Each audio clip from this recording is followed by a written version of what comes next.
Okay, guys, this is a real quick look at the Encased belt clip, universal belt clip for your S24 Ultra. All right, I picked this up on Amazon. I will drop the link in the description. So this belt clip was designed to fit most of your S24 Ultra cases. All right, the case I have on it now is a Speakins case. I'll do a brief video on that as well. But as you can see, I'm giving a pretty good shake and it's not coming out the belt clip. So yeah, I trust it.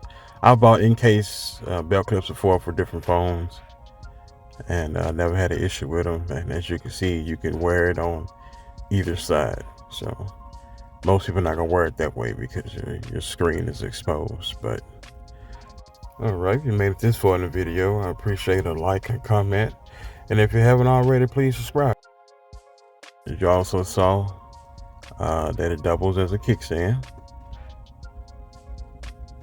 like this, or you can turn it vertical. Most people don't use it that way, but you can. That's an option. There's a soft felt on the inside of the case to keep from, on the inside of the clip, to keep from damaging your phone case or your phone. Yeah, you can also use this without the case. It held the S24 Ultra pretty good, but I wouldn't recommend that though. So it also acts as a phone holder for your finger. Yeah, very universal. Worth the money I spent. Appreciate you guys watching. Till next time.